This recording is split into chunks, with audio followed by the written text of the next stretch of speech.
El mundo te engaña. Y bueno, usa algo muy, muy poderoso, el miedo. Hoy vamos a explorar un poco esto basándonos en cómo y por qué el mundo te engaña.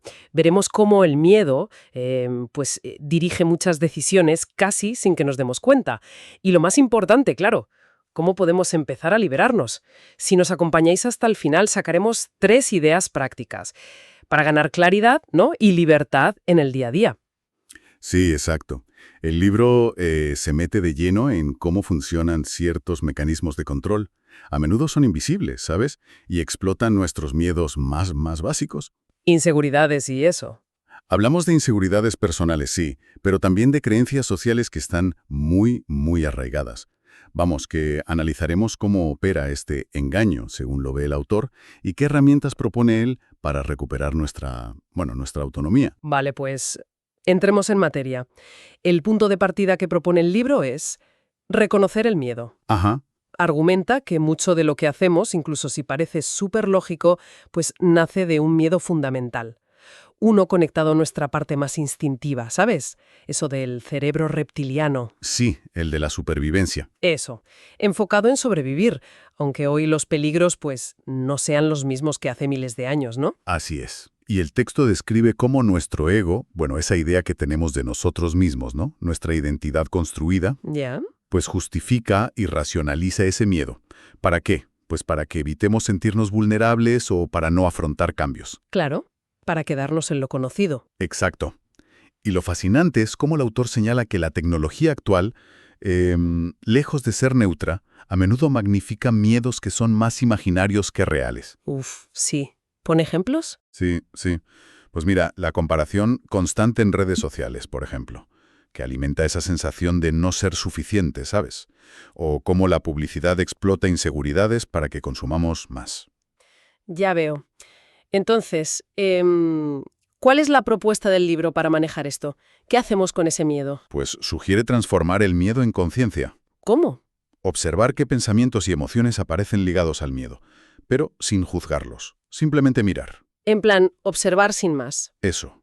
Y preguntarnos, a ver, ¿este miedo responde a una amenaza real, aquí y ahora, o es una proyección? Una historia que me estoy contando. Ya, El autor insiste en que si tiramos del hilo, a menudo el miedo básico es al cambio, o en el fondo, a la propia finitud, a la muerte. entiendo. Y el simple hecho de aplicar esta autoobservación consciente, según el libro, ya empieza a quitarle poder al miedo. Es el primer paso práctico. Y fundamental, ¿eh? O sea que practicar esto ya es ganar algo de libertad frente a esos automatismos. Justo. Ya estás dando un paso importante. Vale, entender el miedo es clave, sí, pero el libro va más allá, ¿no? Creo que dice que este control se apoya también en creencias que hemos tragando casi sin darnos cuenta. Efectivamente. El autor habla de cómo la sociedad, a través de la educación, los medios, la cultura en general, nos inculca creencias que pueden limitarnos. Ajá, lo describe como una especie de caverna platónica moderna, ¿sabes? Vemos las sombras que proyecta el sistema, lo que se considera normal, exitoso, deseable. Ujú. Y nos creemos que eso es la única realidad. Exacto. Y normalizamos conductas basadas en el miedo a no encajar, o en esa sensación de que siempre nos falta algo, ¿no? La carencia. Y da ejemplos que resuenan un montón hoy en día, ¿verdad? Menciona esa búsqueda constante de validación externa. Sí, Por ejemplo, todo el esfuerzo por proyectar una imagen idealizada en redes sociales, que vamos, poco tiene que ver con la vida real muchas veces. totalmente. O el consumismo que no responde a necesidades reales, sino a inseguridades que la propia publicidad ha ayudado a crear. Sí, sí. Y también analiza cómo ciertas narrativas en las noticias, seleccionan y enfocan la información para mantener un estado de miedo o de preocupación colectiva. Uf, es verdad. ¿Y qué propone hacer ante esto? ¿La acción práctica cuál sería? Pues cuestionar activamente estas ideas aceptadas. Frente a una creencia fuerte, preguntarse, ¿de dónde viene realmente esta idea? ¿Me ayuda a vivir mejor, más libremente? Claro. ¿Resuena con lo que siento auténtico en mí? ¿O es un implante social, como dice él? Anima a cultivar una sana duda sobre las verdades que nos presentan como incuestionables. O sea, que parece que cuestionar así como sugiere el texto debilita ese control invisible que esas creencias pueden tener sobre nuestras decisiones y cómo vemos el mundo. Hmm. Otro pasito hacia esa libertad, ¿no? Exacto. Otro paso fundamental. Y una vez que hemos empezado a reconocer el miedo y a cuestionar creencias, ¿hacia dónde nos orienta el libro? ¿Qué viene después? Pues propone cultivar una vida más auténtica. Y más presente. Presente. ¿En qué sentido? Salirnos del bucle mental de preocuparnos por el pasado o angustiarnos por el futuro, ¿sabes? Que es donde el miedo suele campar a sus anchas. Ya, donde vive el miedo, sí. El autor pone mucho énfasis en el poder de la atención. Sugiere que donde elegimos poner nuestra atención de forma consciente tiene un poder creador inmenso, casi como una causa primera de nuestra experiencia, dice. Interesante. Y también habla de conectar con una dimensión más profunda. La llama espíritu o intuición. Bueno, usa unos códigos, G1, G2, G3. La intuición sería G3, Vale. que iría más allá de la información de los sentidos, G1, y de la razón, que está condicionada por el ego, G2. Es como acceder a una sabiduría interna que no pasa por el filtro del miedo o de las creencias limitantes. Suena bien. ¿Y qué propone así en el día a día? Algo práctico. Sí, sugiere microacciones diarias. Cosas sencillas para integrar esto.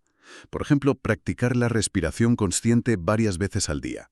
Ah, lo típico de parar y respirar hondo. Eso, para anclarnos al aquí y ahora, ¿sabes? Calma la mente. O elegir deliberadamente dónde ponemos el foco mental. ¿Cómo? En lugar de darle vueltas a los miedos, pues dirigir la atención a lo constructivo, a lo que sí funciona, a lo que agradecemos. El libro también menciona mucho la importancia de la gratitud. La gratitud como antídoto a la queja o a la carencia, ¿no? Exacto, como antídoto a esa perspectiva de carencia o miedo. Entendido. Y estas pequeñas acciones, practicadas con constancia, pues van construyendo resiliencia interna. Fortalecen nuestra capacidad de estar presentes y refuerzan nuestra autonomía frente a esos mecanismos de engaño. Tanto los externos como los que, nosotros mismos nos aplicamos a veces. Es como un entrenamiento diario para recuperar el timón de nuestra vida, ¿no? Eso es, un entrenamiento para recuperar el timón. Vale, pues recapitulando entonces las 3 claves prácticas que sacamos de este análisis del libro. Primero, reconocer cómo el miedo, que a menudo está desconectado de peligros reales de ahora, es una herramienta de manipulación. Correcto. Correcto. Segundo, atreverse a cuestionar las creencias sociales que hemos dado por sentadas y ver si de verdad nos sirven o nos limitan. Fundamental. Y tercero, practicar el vivir en el presente, con acciones conscientes y sencillas como la respiración, elegir dónde ponemos el foco y la gratitud. Esas son las claves principales que propone. Muy bien.